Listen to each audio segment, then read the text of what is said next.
The glass doors of Henderson and Associates opened at exactly 9 in the morning. A woman walked through them. She was not like the usual visitors who came to this building. She wore a simple cotton dress that looked old but clean. Her shoes were flat and worn at the edges. She carried a brown leather bag that had seen many years of use. The security guard at the front desk looked up from his computer. He had been working here for 5 years. He knew all the regular people who came and went. This woman was not one of them. She walked slowly but with purpose. Her steps were careful but determined. "Can I help you?" the guard asked. His name was Robert. He was a kind man who treated everyone with respect. The woman stopped at his desk. She looked tired. There were lines around her eyes that told stories of many sleepless nights, but her eyes were clear and focused. "I need to speak to the executives," she said. Her voice was quiet but firm. Robert looked at his schedule. "Do you have an appointment?" he asked. He already knew the answer. "No," the woman said, "but they need to hear what I have to say. It cannot wait." Robert had heard this before. Many people came here thinking they could just walk in and talk to the important people upstairs. It never worked that way. "I am sorry," he said. "You need to make an appointment. I can give you a number to call." The woman did not move. She placed her hands on the desk. Her fingers were rough and red. They were the hands of someone who worked hard every day. "Please," she said. "Tell them Sarah Mitchell is here. Tell them it is about the Green Valley Project." Robert paused. The Green Valley Project was big news in the company. Everyone talked about it. It had won awards. The company was very proud of it. He picked up his phone and called upstairs. 20 floors above, the boardroom was filling with people. 12 executives were gathering for their weekly meeting. They wore expensive suits and carried leather briefcases. The room smelled like fresh coffee and new paper. The table in the center was made of dark wood and shined like a mirror. The CEO sat at the head of the table. His name was Richard Henderson.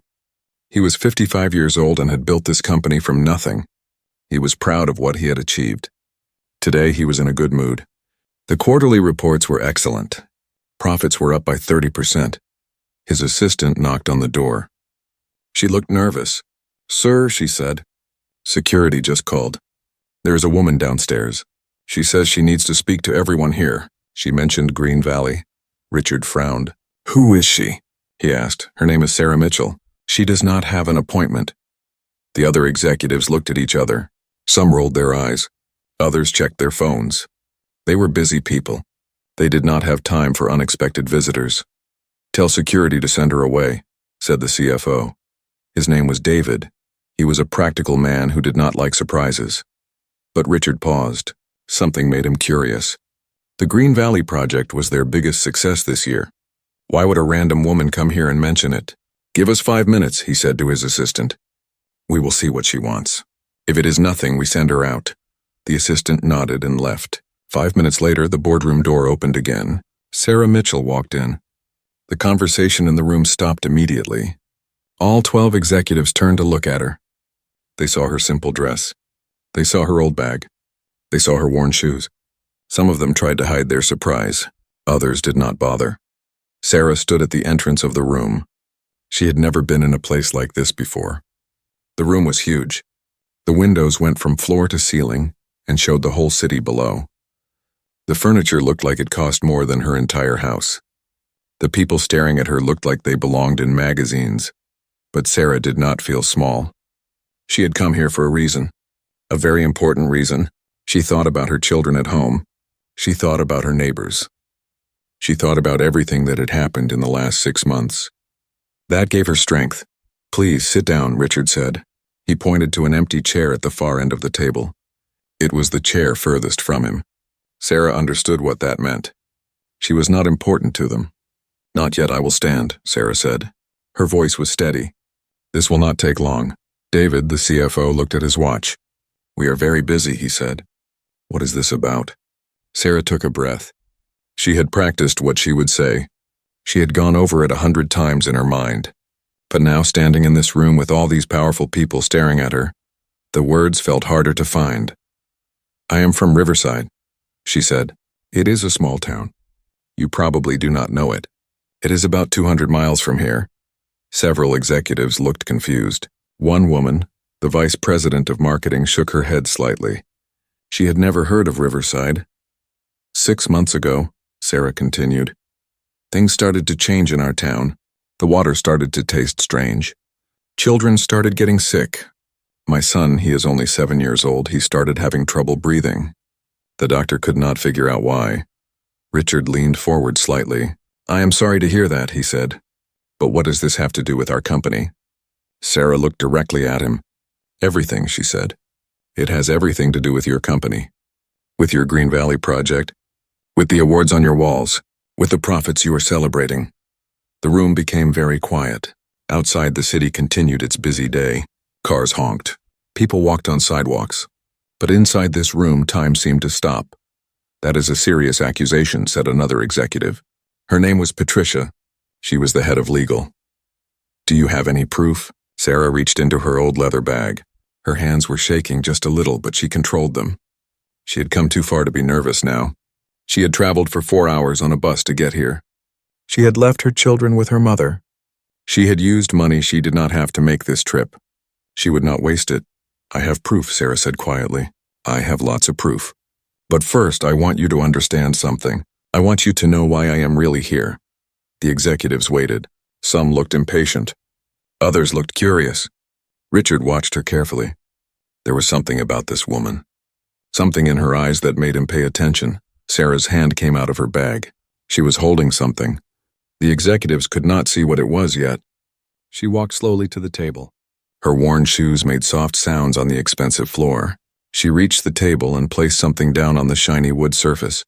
It was a photograph. The picture slid across the table toward Richard. He picked it up. His hand froze. His face changed. The color left his cheeks. His mouth opened slightly. The other executives noticed his reaction. What is it?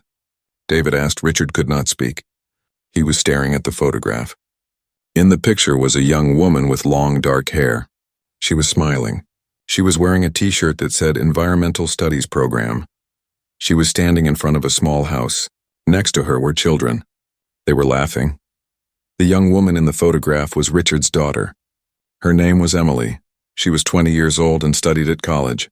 Sarah spoke again. Her voice was soft, but it filled the entire room. Every word landed like a stone dropping into still water. Your daughter drank from the same well as my children. Richard Henderson stared at the photograph for what felt like hours but was only seconds. His mind raced back to last summer. Emily had been so excited about her volunteer work. She had talked about it for weeks before she left. An environmental studies program. She would spend 6 weeks in a rural community helping with a sustainability project. She said it would look good on her resume. She said she wanted to make a difference. He remembered her coming home. She had been so happy. She told him about the people she met. Kind people, she had said. Simple people who worked hard and cared about their families. She talked about the children she played with. She talked about the meals she shared with her host family. She talked about swimming in a creek and drinking fresh water from a well. Richard had smiled and nodded. He had been proud of her. But he had also been busy. He was always busy. He did not ask many questions. He did not ask which town she went to. He did not connect her summer adventure with anything his company was doing. Now this woman, Sarah Mitchell, stood in his boardroom. She had just told him that his daughter drank from the same well as her children. The same well that was now making people sick. This is not possible, said David, the CFO. He stood up from his chair. Our Green Valley project is completely clean. We have certifications. We have reports. We follow all environmental laws. Sarah turned to look at him. Her face showed no anger, only sadness. Your certifications are real, she said. Your reports are real, but they do not tell the whole truth. What do you mean? Asked Patricia, the legal executive. She was already thinking about lawsuits, about liability, about protecting the company. Sarah reached into her bag again. This time she pulled out a folder. It was thick and stuffed with papers. She placed it on the table next to the photograph. May I explain? She asked. Richard finally found his voice.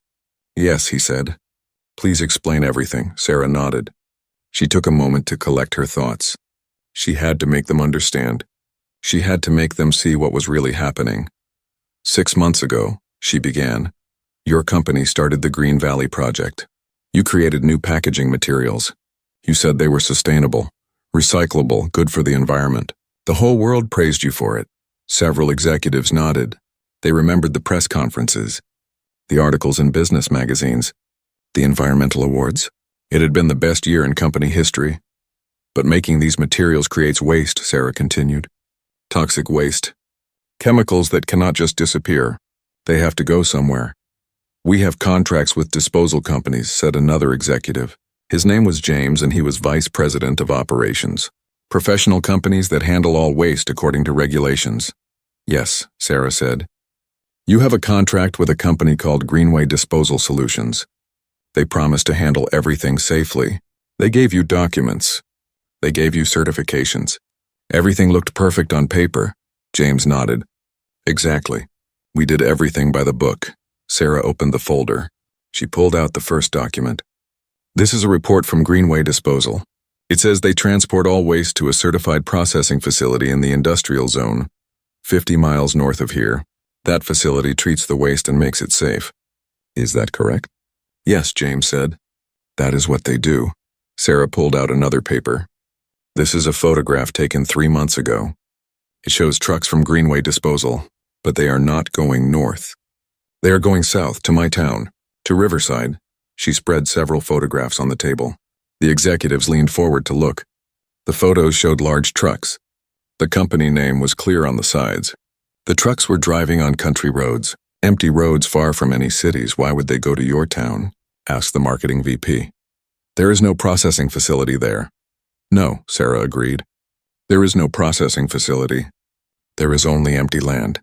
Old farmland that nobody uses anymore. Greenway Disposal bought that land very cheap. They told the local government they would create jobs. They said they would build a recycling center. Sarah pulled out more documents, but they did not build a recycling center. They just dug big holes in the ground. They dump the waste there. They cover it with dirt. Then they send you reports saying everything was processed properly. The room became very quiet again. Several executives looked at each other. This was serious. This was very serious. Do you have proof of this? Patricia asked. Her voice was sharp now.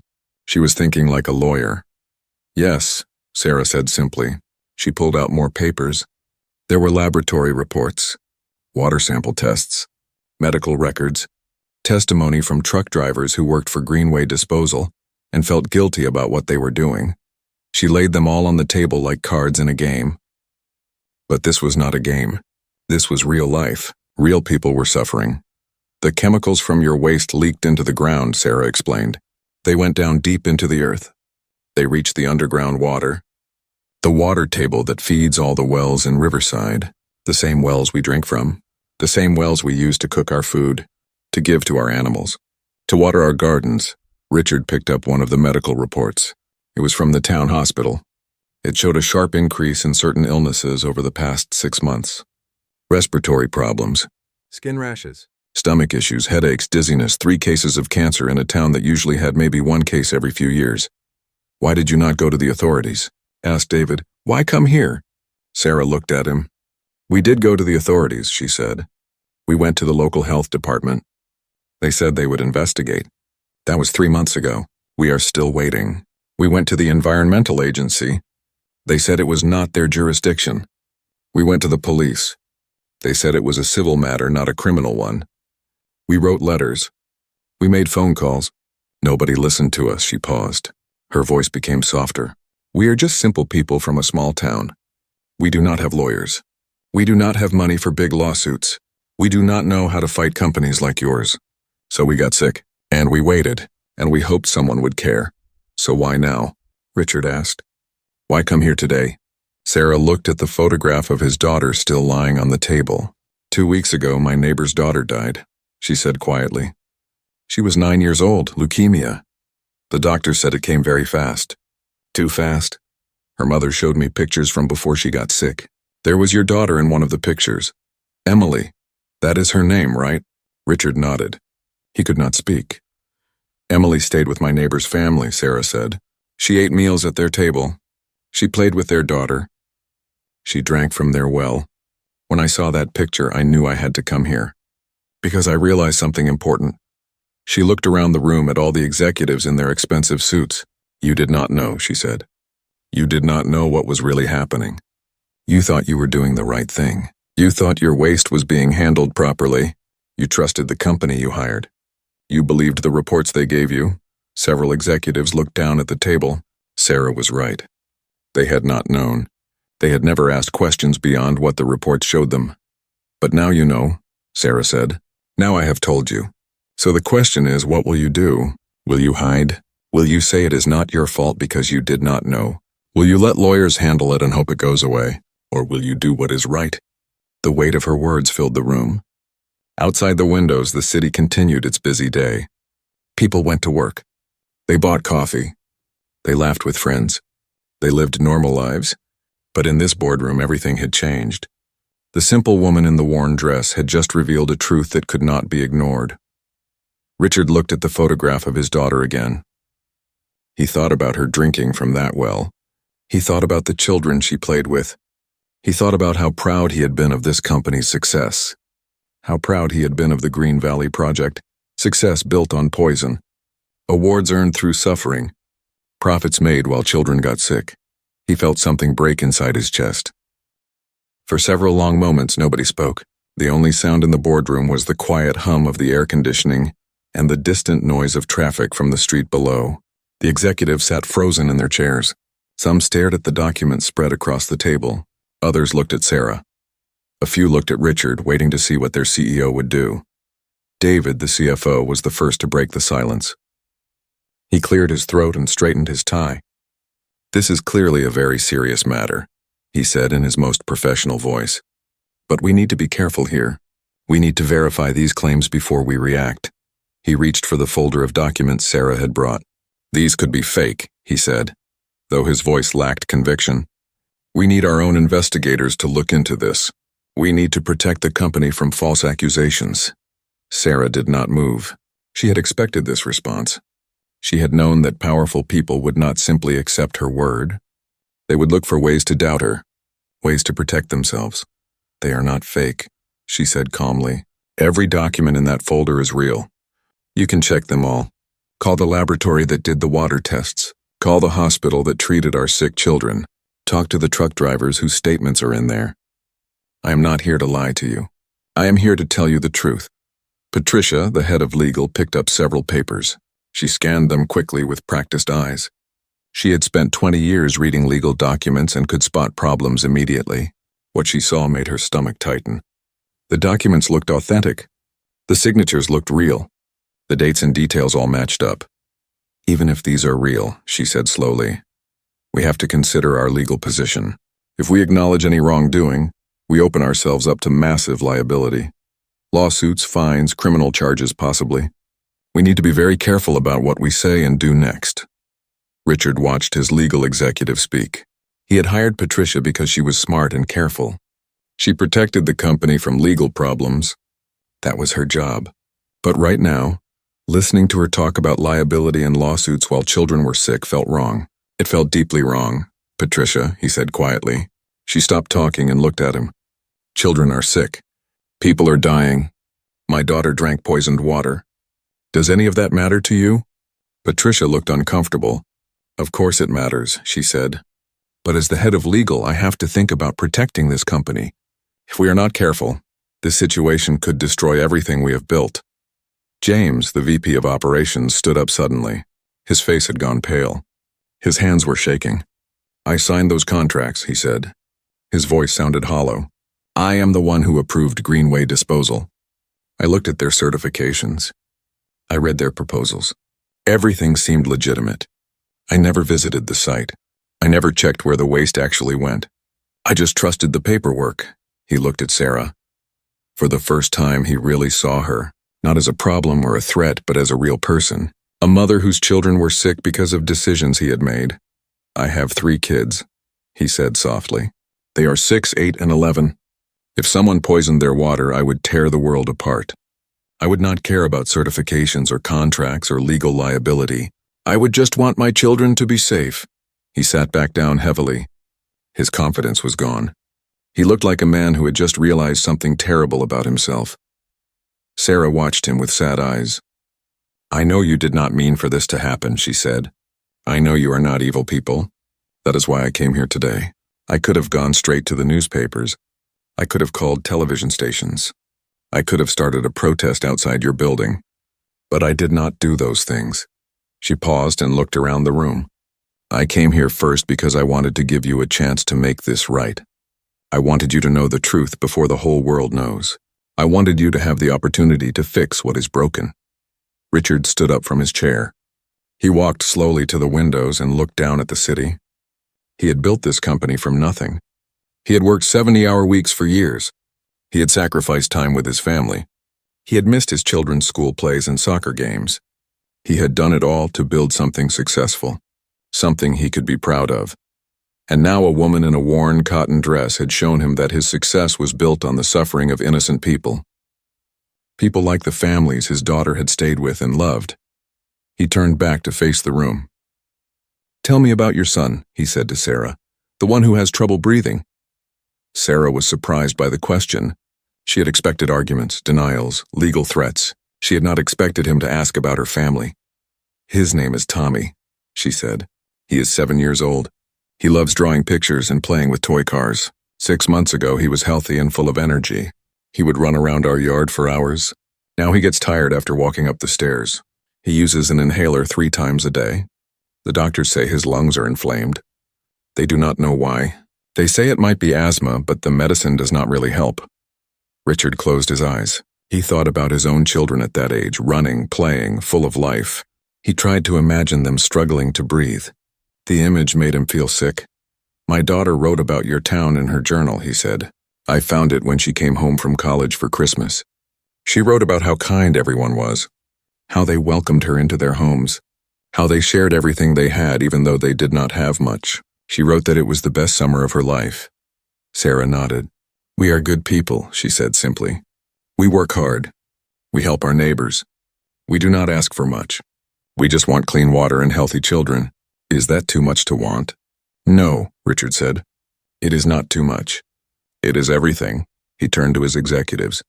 They all watched him carefully. They knew that whatever he decided in this moment would change everything, not just for the company, but for all of them personally. "I want everyone out of this room except Sarah," Richard said. Now David stood up quickly. "Richard, I strongly advise against meeting with her alone. Without legal counsel present, anything you say could be used against the company. Please reconsider." Richard looked at his CFO. They had worked together for 15 years. David was a good man and a loyal friend. But right now, Richard did not want advisors or lawyers. He did not want people telling him to be careful or protect the company's interests. He wanted to look this mother in the eye and hear the full truth about what his company had done to her family. "Everyone out," he repeated. His voice was firm. "This is not a request." One by one, the executives stood up. They gathered their phones and papers. Some looked relieved to be leaving. Others looked worried about what Richard might say or promise without them there. Patricia tried one more time to object, but Richard held up his hand to stop her. "Patricia, I know you are trying to protect the company," he said, "but right now I need to do what is right. Not what is safe, not what is smart from a legal perspective, just what is right." She nodded slowly and left with the others. The heavy door closed behind them with a soft click. Richard and Sarah were alone in the enormous boardroom. Richard gestured to the chair beside him at the head of the table. "Please sit," he said, "and please tell me everything. Every detail. I want to know exactly what my company has done to your town." Sarah sat down slowly.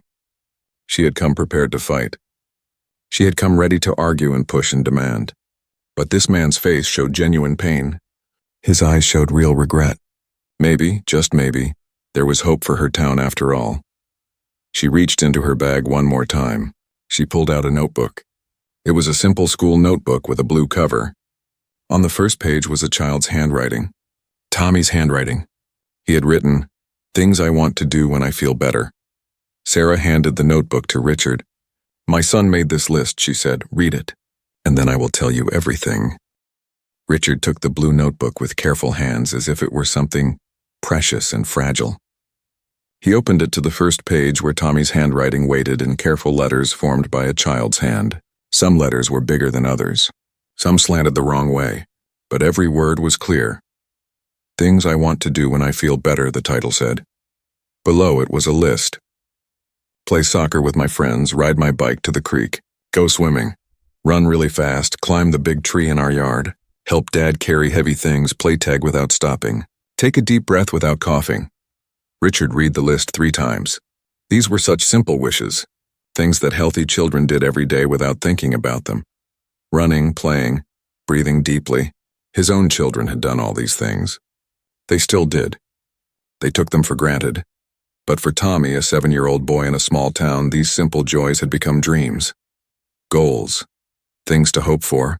All because the water he drank was poisoned by waste from a company trying to make profits. Richard felt something crack inside his chest. It was not a physical pain, but it felt real. It felt like something important was breaking and could never be put back together the same way. When did he write this? Richard asked. His voice sounded strange, thick. Last month, Sarah said. His teacher at school asked all the children to write about their dreams. Most kids wrote about being astronauts or doctors or famous. Tommy just wanted to play outside without his inhaler. She took the notebook back and turned to another page. There were more lists. More simple wishes from children who should have been healthy, but were not.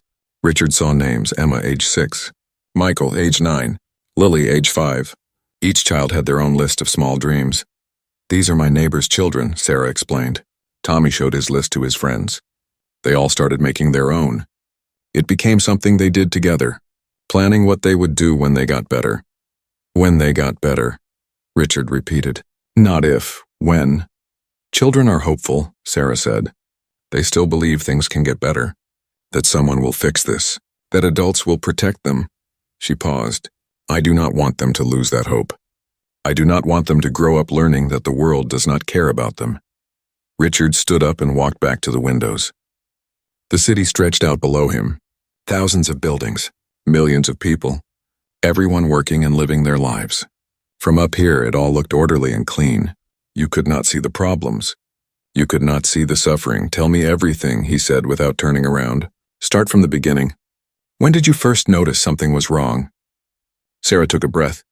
She had told this story before, to doctors, to local officials, to her neighbors at community meetings. But telling it now in this room, to this man who had the power to actually do something about it, felt different, more important, more frightening. It started about 6 months ago, she began. At first it was small things. The water from our well tasted strange. Not bad exactly, just different. A little bitter. We thought maybe the well needed cleaning. That happens sometimes. She pulled out a small bottle from her bag. It was filled with water. This is from my well 2 weeks ago, she said. Smell it. Richard took the bottle. He opened it carefully and brought it close to his face. The smell hit him immediately. It was a chemical smell. Sharp and wrong, like plastic mixed with something rotten. People drink this? He asked. We have no choice, Sarah said. It is our only water source. Some families started buying bottled water. But that is expensive. We are not rich people. Most of us cannot afford to buy water every day for drinking, cooking, bathing. So we drink from the wells. We hope that boiling it helps. The doctors say it does not. Richard set the bottle down on the table. He could not imagine giving that water to his children. Could not imagine cooking food with it or bathing in it. After the water started tasting strange, people started getting sick, Sarah continued. First it was headaches. Lots of people had headaches that would not go away. Then came the rashes. Children broke out in red bumps that itched terribly. The local pharmacy ran out of medicine for rashes. She pulled out photographs from her folder, pictures of children with angry red marks on their arms and faces, pictures of adults with swollen, irritated skin. Richard looked at each photo. His stomach turned. Then came the breathing problems, Sarah said. Tommy was not the only one. 6 other children in our town developed respiratory issues. They cough all the time. They wheeze. They get tired very easily. The school had to install air purifiers in every classroom. But it does not help much. What did the doctors say? Richard asked. The doctors were confused at first. They thought it might be a virus. Or allergies. But the medicine did not work. The symptoms did not go away. After a while, some doctors started to suspect environmental causes. They asked questions about where we lived, what we ate, where our water came from. Sarah pulled out more documents, medical reports with highlighted sections. 3 different doctors wrote letters to the health department. They said something in our environment was making people sick. They asked for an investigation. That was 4 months ago. The health department sent someone to test the water. We waited for results. We are still waiting. Still waiting. Richard was shocked. 4 months and no results? They say the tests take time. They say they need more samples. They say many things. Sarah's voice was tired. Meanwhile, people keep getting sick. Last month, Mrs. Chen, she is 70 years old, had a stroke. The doctors said her blood showed high levels of certain chemicals. Chemicals that should not be in a person's blood. She pulled out another document. A blood test report with several items circled in red pen.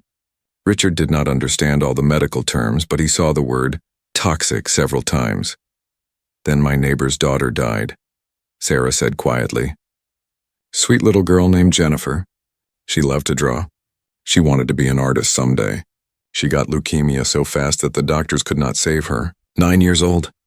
Sarah's hands trembled as she pulled out a photograph, a school picture of a smiling girl with pigtails and missing front teeth. Below the photo was a funeral program. That was when I saw the picture of your daughter, Sarah said. Jennifer's mother was going through old photos. Remembering happy times, Emily was in several pictures. She had stayed with their family. She had slept in Jennifer's room. They had become friends. Richard felt tears forming in his eyes. He blinked them back. Emily never mentioned Jennifer getting sick. She must not know. It happened after Emily went back to college, Sarah said, but they wrote letters to each other. Jennifer told Emily about starting to feel tired all the time, about the doctor's appointments. Emily wrote back saying she hoped Jennifer felt better soon. Those letters are in the folder. Sarah pulled out several pieces of paper covered in a child's handwriting. Another set of papers had neat adult handwriting, Emily's handwriting. Richard recognized it immediately. He had seen her handwriting on birthday cards and shopping lists when she came home to visit. Reading his daughter's words to a child who was now dead made Richard feel like he could not breathe. Emily had written about her classes, about her friends, about how much she missed Riverside and the people she had met there. She had written, "You are one of the best friends I made this summer. I cannot wait to visit again." But there would be no visit again. Jennifer was gone. "I am so sorry," Richard said. The words felt completely inadequate. What could he possibly say that would matter? What words could bring back a dead child? "I did not come here for apologies," Sarah said. Her voice was gentle but firm. "I came here because I need you to understand. Really understand. Not just with your mind, but with your heart. These are real people. Real families. Real lives that have been destroyed." "I understand," Richard said. "Do you?" Sarah asked. She stood up and walked to stand beside him at the window. "Do you understand what it is like to watch your child struggle to breathe? To see him looking at other children playing and knowing he cannot join them? To hear him cry at night because he is too tired to do homework and feels stupid even though he is actually very smart?" Richard did not answer.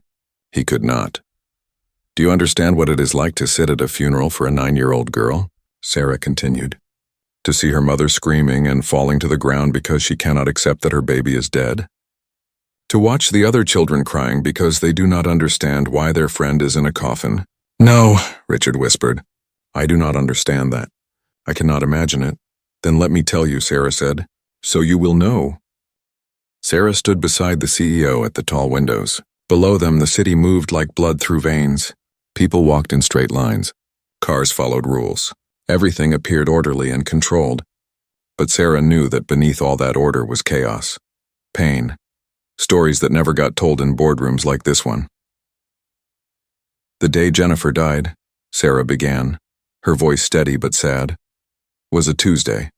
I remember because Tuesday was art class at school, and Jennifer loved art class. Her mother had bought her new colored pencils the week before. 48 colors. Jennifer was so excited. She said she was going to draw a rainbow that had colors nobody had ever seen before." Richard listened without moving. Outside the door, he knew his executives were waiting. Probably panicking. Probably calling lawyers and crisis management teams. But he did not care. Right now, the only thing that mattered was hearing this woman's story. "But that Tuesday morning, Jennifer could not get out of bed," Sarah continued. "She was too weak. Her mother called an ambulance. By the time they got to the hospital, Jennifer could not stay awake. The cancer had spread to her brain. The doctors said there was nothing they could do. She died that afternoon. She never got to use her new colored pencils. Sarah pulled out a small box from her bag. Inside were colored pencils. 48 of them. Most were still perfectly sharp, never used. Jennifer's mother gave these to Tommy, Sarah said. She said Jennifer would want her friend to have them. Tommy keeps them in a special place. He says he will use them when he gets better, when he can sit at a desk without getting tired. Richard reached out and touched the box gently as if it were sacred. In a way it was. It held the dreams of a dead child.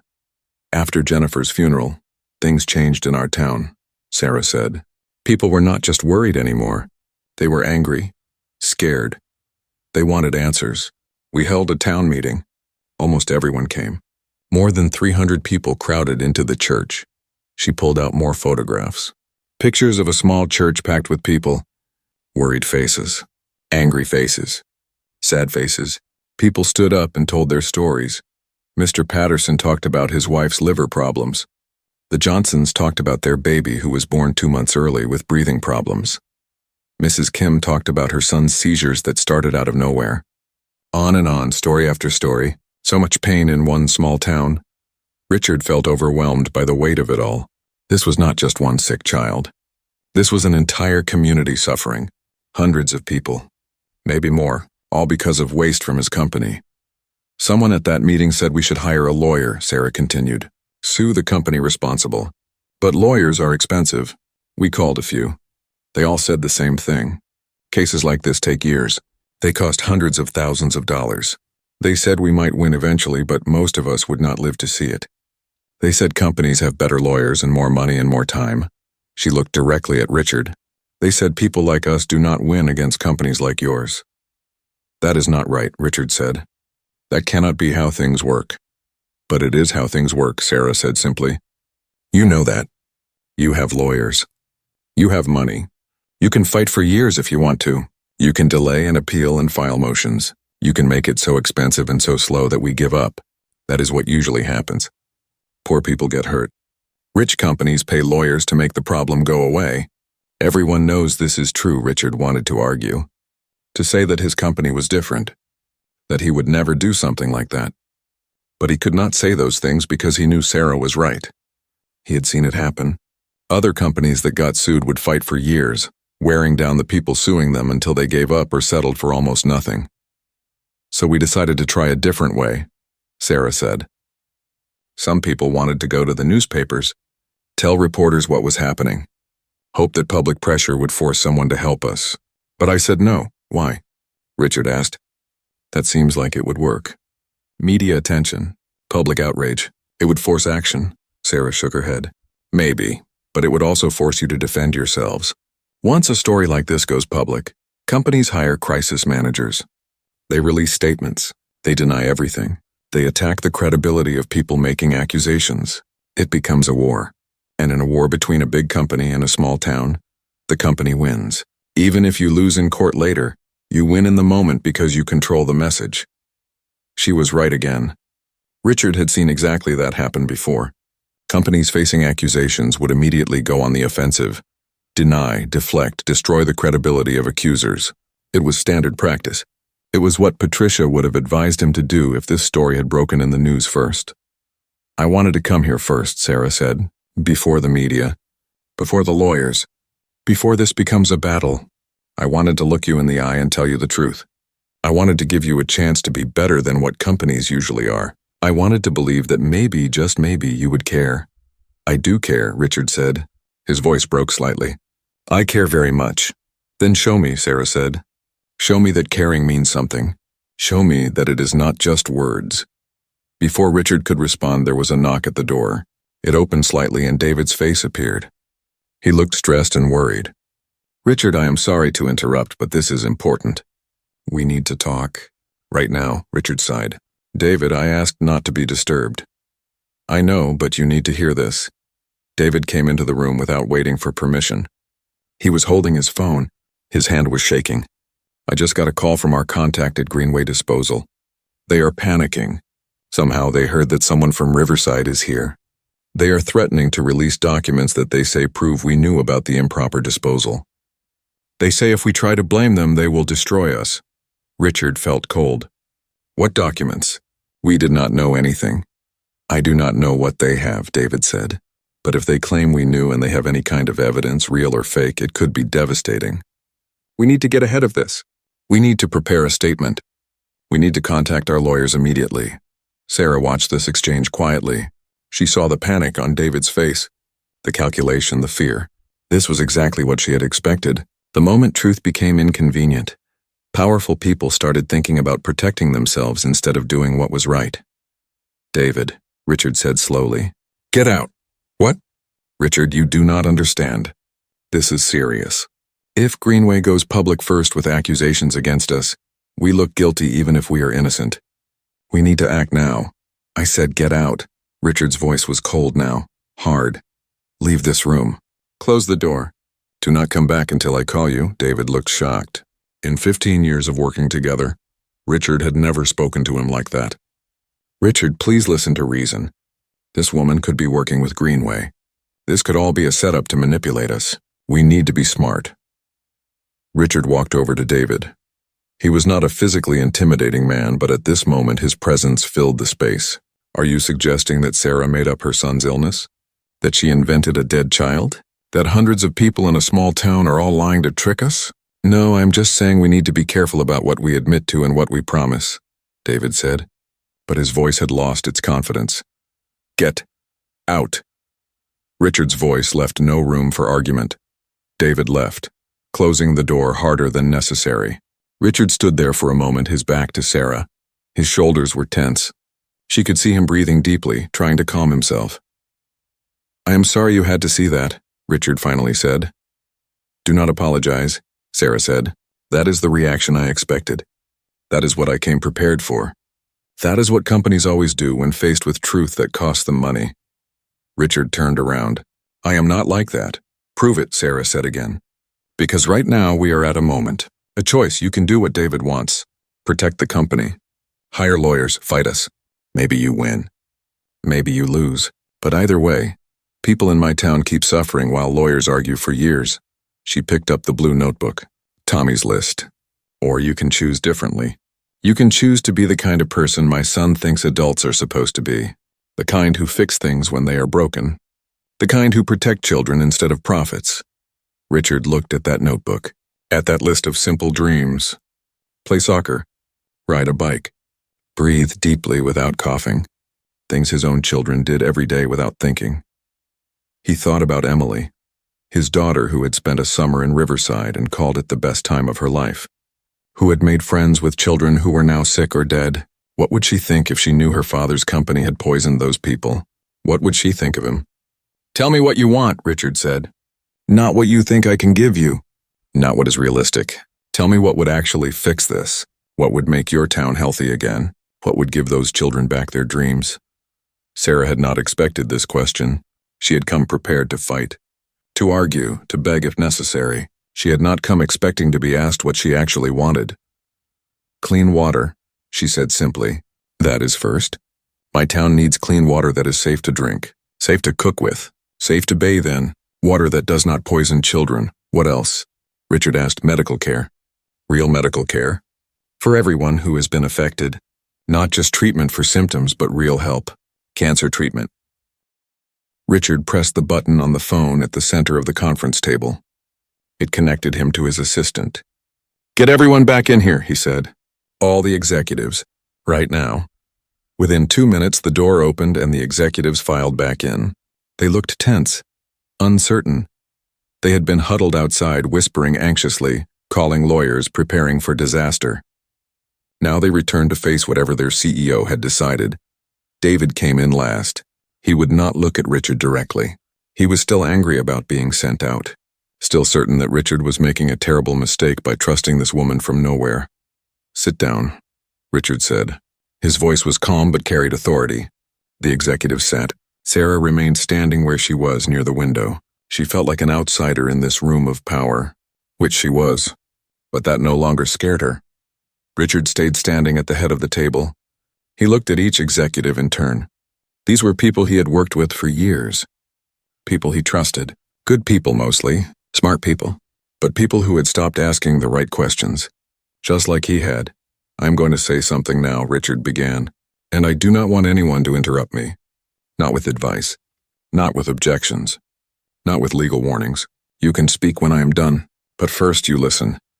He picked up the blue notebook from the table, Tommy's list. He held it up so everyone could see. This notebook belongs to a 7-year-old boy named Tommy. He lives in a town called Riverside. Our company has poisoned his water. Now he cannot play with his friends. He cannot ride his bike. He cannot breathe without medicine. This notebook contains a list of things he wants to do when he gets better. Simple things. Things your children and my children do every day. Richard opened the notebook and read from it. Play soccer with my friends. Ride my bike to the creek. Go swimming. Run really fast. Climb the big tree in our yard. Help Dad carry heavy things. Play tag without stopping.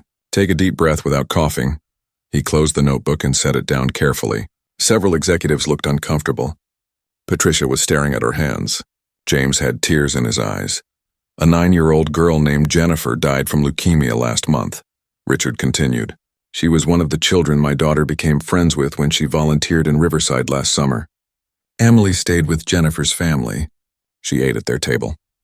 She drank from their well, the same well that is now poisoned with chemicals from our waste. He pulled out the photograph of Emily and Jennifer together. 2 girls smiling in the sunshine. One was still alive. One was dead. This happened because we did not do our job, Richard said. His voice was getting stronger now, more certain. We hired a disposal company. We looked at their certifications. We read their reports. But we never verified anything. We never visited the site. We never asked hard questions. We trusted paperwork and we failed. David could not stay quiet anymore. Richard, with respect, we followed standard industry practices. We did what any responsible company would do. We cannot be expected to personally verify every contractor we hire. That is impossible, is it? Richard asked. Is it impossible to care about where our waste goes? Is it impossible to check that the people we pay to handle dangerous chemicals are actually doing what they promise? Is it impossible to visit a site once a year to make sure everything is legitimate? It is not practical, Patricia said. We have hundreds of contractors, thousands of operations. We cannot monitor everything personally. Then maybe we should not be generating waste we cannot properly monitor, Richard said. Maybe if we cannot ensure something is safe, we should not do it at all. This suggestion seemed radical to the executives. In business, you took calculated risks. You followed regulations. You hired experts. You could not guarantee everything would be perfect. What are you saying? David asked. That we should shut down the Green Valley project? That is our most profitable product line. That would cost millions. It would mean layoffs. It would hurt our stock price. And right now it is killing children, Richard said flatly.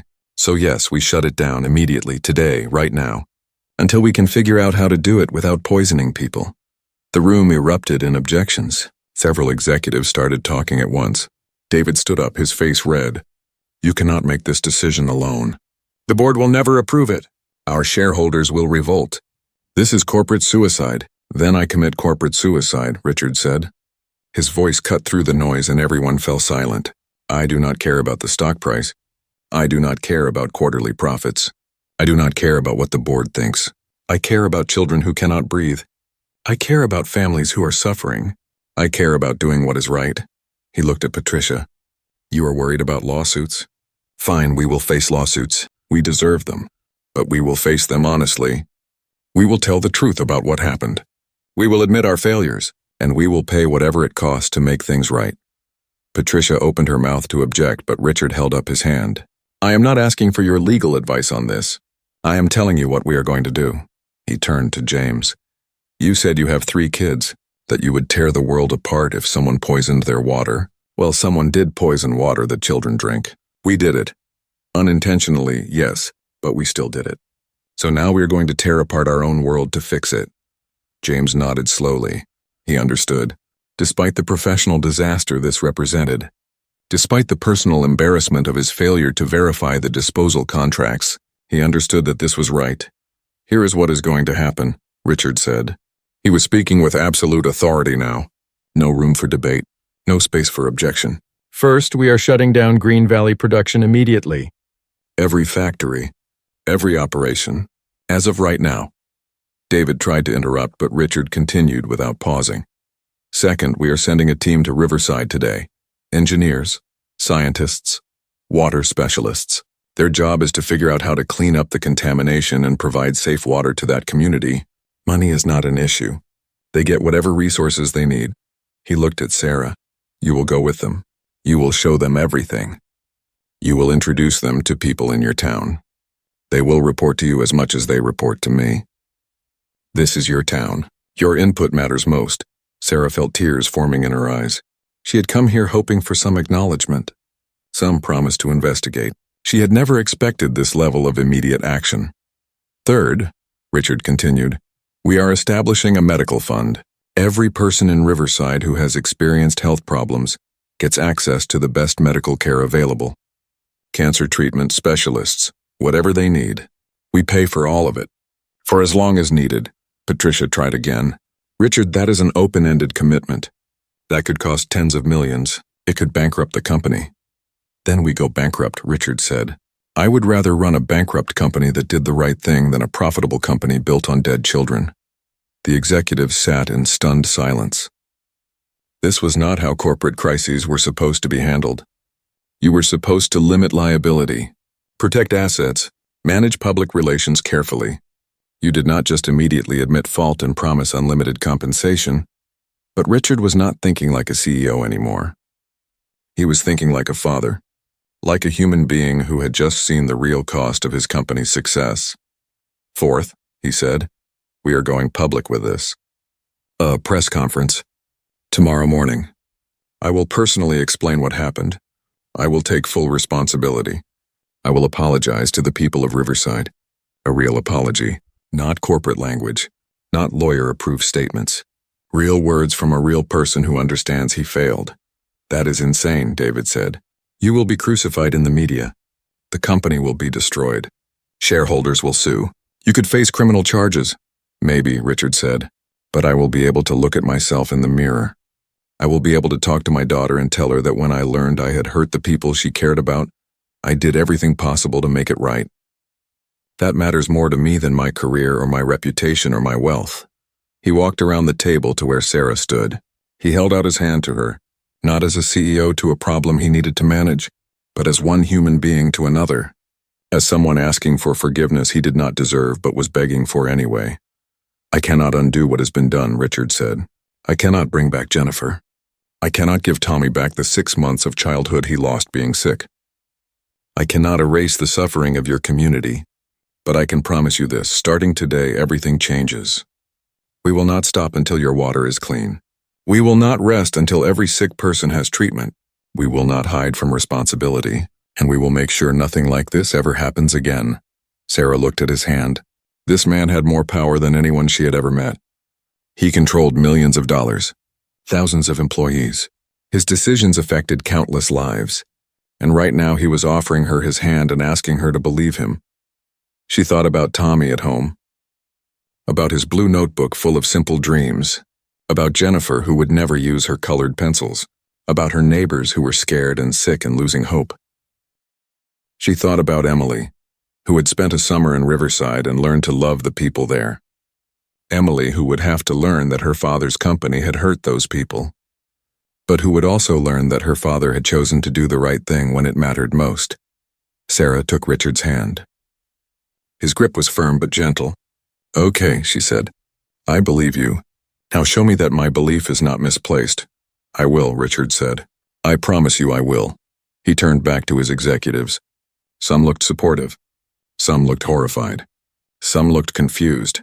But all of them understood that something fundamental had changed in this room. Their CEO had just chosen humanity over profit, truth over protection, and nothing would ever be the same again. Anyone who cannot support this decision can leave now, Richard said. I understand if you think I am making a mistake. I understand if you want to protect your career. But I will not compromise on this. We are doing the right thing. All the way, whatever it costs, nobody moved. Nobody spoke. They sat there processing what had just happened. Processing the fact that their entire world had just shifted on its axis. Finally, James stood up. He walked over to Richard and Sarah. I want to lead the team going to Riverside, he said. This is my responsibility. I signed those contracts. I should be the one to fix it, Richard nodded. Thank you. One by one, other executives stood up. Not all of them. David remained seated, his face dark with anger and fear. Patricia looked torn between her professional instincts and something deeper. But enough stood. Enough decided that they would rather be part of the solution than part of the cover-up. Meeting adjourned, Richard said. We have work to do. 3 days passed like a storm. 72 hours that changed everything. On the first day, Richard kept his promise. At 9 in the morning, he stood in front of a room full of reporters and television cameras. No script, no carefully worded statement written by lawyers. Just him standing there telling the truth. My name is Richard Henderson, he began. I am the CEO of Henderson and Associates. I am here to tell you that my company has poisoned a community called Riverside. We did not mean to do it, but we did it. And now we are going to fix it. The reporters sat in stunned silence. In decades of covering corporate scandals, they had never heard a CEO admit fault so directly. Usually there were denials, deflections, promises to investigate. But Richard just stood there and told them everything. He told them about Greenway disposal, about the waste that was supposed to be processed safely, but was instead dumped in holes in the ground, about the contaminated water, about the sick children, about Jennifer who died at 9 years old, about Tommy who could not play with his friends anymore. He showed them the blue notebook, Tommy's list of simple dreams. He read it out loud, his voice breaking several times. Cameras flashed. Reporters scribbled notes furiously. This was not a standard press conference. This was something else, something raw and real. I take full responsibility, Richard said. Not the company, me. I am the CEO. I should have been more careful. I should have asked harder questions. I should have verified that our waste was being handled properly. I did not do those things. That is my failure. Children are sick because I failed. A reporter raised her hand. Mr. Henderson, are you aware that admitting fault like this opens your company up to massive lawsuits? That shareholders could sue you personally? That you might face criminal charges? Yes, Richard said simply. I am aware.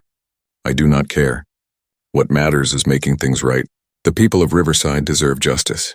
They deserve clean water and medical care and compensation for their suffering. They will get all of those things, whatever it costs. Another reporter asked, what about the Green Valley project? That is your most profitable product line. Are you continuing production? No, Richard said. We stopped all production yesterday. Every factory is closed. We will not resume until we can guarantee that our waste is handled safely. If that means we never resume, then we never resume. The reporters could not believe what they were hearing. A CEO voluntarily shutting down his most profitable operation, admitting personal responsibility, promising unlimited compensation. This went against every rule of corporate crisis management. But Richard did not care about rules anymore. He cared about Tommy and Jennifer and all the other people in Riverside. He cared about being able to look at himself in the mirror. The press conference ended after an hour. Richard walked off the stage knowing that his life would never be the same. The company's stock price would crash. Lawsuits would be filed. His reputation would be destroyed. But he felt lighter than he had in years. He had told the truth. Finally, completely, publicly. Sarah watched the press conference on television from a hotel room. Richard had insisted she stay in the city while they organized the team to go to Riverside. She sat on the bed and cried as she watched him read Tommy's list to the world. Not tears of sadness, tears of relief. Someone had finally listened. Someone finally cared. On the second day, James led a team of 15 people to Riverside: engineers, environmental scientists, water specialists, medical coordinators. They drove in 3 large vans filled with equipment. Sarah rode in the first van, giving directions to her small town. When they arrived, the whole town seemed to be waiting. Word had spread about the press conference. People had seen Richard on television admitting what his company had done. They had heard his promises. Now they wanted to see if those promises were real. James stepped out of the van first. He was nervous. These people had every right to hate him, to scream at him, to throw things. He had signed the contracts that led to their suffering. He had failed to protect them. An older man approached. His face was weathered and tired. Are you from the company? He asked. Yes, sir, James said. My name is James. I am the one who approved the disposal contracts. I am the one who did not verify that your community was safe. I am deeply sorry. The old man looked at him for a long moment. Then he held out his hand. "My name is Robert Chen. My wife had a stroke because of chemicals in her blood. She is in the hospital now. Can you help her?" James took his hand. "Yes, sir. We will help her. We will help everyone. That is why we are here." The team spread out through the town. They tested water from every well. They collected soil samples. They interviewed residents about their health problems. They worked from sunrise past midnight, documenting everything, understanding the full scope of the disaster. Sarah took them to Tommy's house. Her son was shy at first, hiding behind his mother's leg. But when James knelt down to his level and asked about the blue notebook, Tommy opened up. "I made a list," Tommy explained, "of things I want to do when I feel better. Can I see it?" James asked. Tommy ran to his room and brought back the notebook. James read it slowly, the same way Richard had. When he finished, he looked at Tommy with wet eyes. "I am going to help you do every single thing on this list," he said. "That is my promise to you." Tommy smiled. It was a small, uncertain smile, but it was hope. And hope was something Riverside had not felt in a long time. On the third day, the medical teams arrived. Doctors, specialists, mobile clinics with equipment for testing and treatment. They set up in the community center and started seeing patients immediately. Mrs. Chen was airlifted to a hospital in the city where specialists could treat her stroke. Her husband rode in the helicopter with her, holding her hand. For the first time in months, he felt like maybe things would be okay. Tommy and 6 other children with respiratory problems were examined by a pediatric pulmonologist. She ordered treatments, prescribed new medicines, arranged for follow-up care. "These children will get better," she promised Sarah.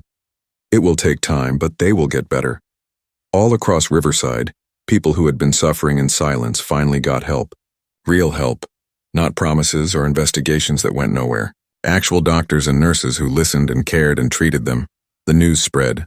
Television stations from around the country came to Riverside to cover the story. But this was not the usual story of corporate wrongdoing. This was something different. This was a story about a company that chose to do the right thing even when it was hard. Reporters interviewed Richard again. They asked if he regretted his decision to go public so quickly.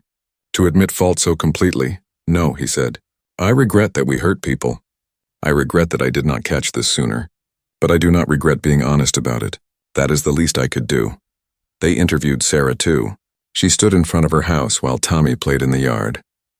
Not running yet, but walking without getting tired. "Small progress, important progress. Do you forgive him?" a reporter asked. "The CEO who allowed this to happen?" Sarah thought about that question. About forgiveness. About justice. About what really mattered. "He made a terrible mistake," she said. "But he is trying to fix it. He is not hiding. He is not making excuses. He is here every day working to make things right." "That means something," the reporter pressed. "But is that enough? Can money and medical care really make up for what happened? For Jennifer dying? For all the suffering?" "No," Sarah said honestly. "Nothing can make up for that. Nothing can bring Jennifer back. Nothing can give Tommy back the months he lost being sick. But what matters now is what we do going forward. Do we stay angry and stuck in the past? Or do we work together to make sure this never happens to anyone else?" She looked at the camera directly. Richard Henderson did not have to come forward like he did. He could have hidden. He could have fought us in court for years. He could have protected his company and his wealth. But he chose differently. He chose to care about people more than profits. That is rare. That is important. And that gives me hope. By the end of the third day, things were moving. Clean water was being trucked in daily until the wells could be properly cleaned. Medical care was happening. A long-term plan was being developed. It was not perfect. It was not fast. But it was real. Richard returned to his office that evening exhausted. His desk was covered with papers, legal documents, resignation letters from board members who disagreed with his decisions, notices of lawsuits, reports about the company's falling stock price. He looked at all of it and felt strangely at peace. Yes, his career was probably over. Yes, the company might not survive this. Yes, he had lost millions of dollars in personal wealth. But he had also done something more important than any of that. He had chosen to be human, to care, to do what was right even when it cost everything. His phone rang. It was Emily, his daughter. She had seen the press conference. She had learned what her father's company had done to her friends in Riverside. Dad? Her voice was shaking. Richard braced himself for anger, for disappointment. Hi, honey, he said. I just want you to know, Emily said, that I am proud of you.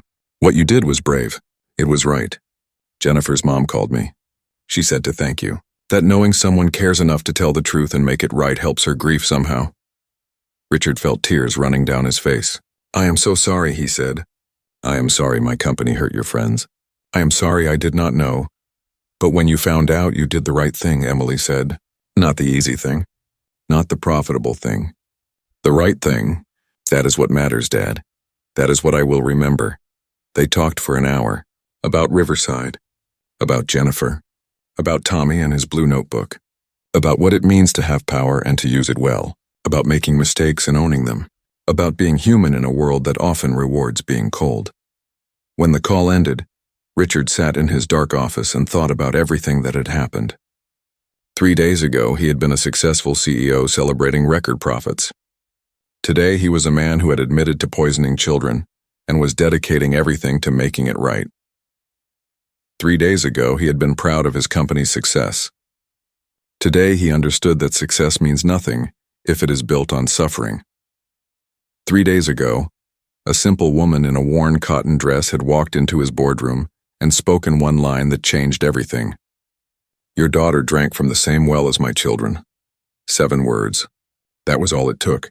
7 words to remind him that behind every business decision were real faces, real families, real lives, Sarah called him that evening. Thank you, she said simply, for keeping your promise. Thank you, Richard replied, for giving me the chance to do the right thing, for believing I could be better. Are you going to be okay? Sarah asked. With everything that is happening to your company? Richard looked around his office, at the awards on the walls, the certificates, the photos of shaking hands with important people. All of it felt empty now. Meaningless, I do not know, he said honestly. Maybe the company fails. Maybe I lose everything. But I can sleep at night now. I can talk to my daughter. I can look at myself in the mirror. That is more valuable than any amount of money. They talked about the plans for Riverside, about the cleanup efforts, about the medical treatments, about establishing an independent oversight committee to make sure this never happened again. Sarah had been offered a position on the company's board of directors, not as a token, not for appearances, but with real authority and real power to make change. She had accepted, not because she forgave everything, not because she forgot what happened, but because she believed that change from inside was possible, that people could learn and grow, that even terrible mistakes could lead to transformation if people chose to learn from them. Months later, Tommy ran for the first time without needing his inhaler. He rode his bike to the creek. He climbed the big tree in his yard. One by one, he checked off the items on his list in that blue notebook. Not all at once. Slowly, but steadily, the water in Riverside got cleaner. The cleanup took years and cost tens of millions of dollars. But it happened. Children stopped getting sick. The fear that had hung over the town began to lift. Henderson and Associates never fully recovered. The company downsized. Stockholders sued. The board replaced Richard as CEO. But before he left, he established the Riverside Foundation, funded with $50 million from his personal wealth. Its mission was to support communities affected by corporate negligence, to give them resources to fight back. To make sure they had voices that would be heard, Sarah ran the foundation. She became an advocate for environmental justice.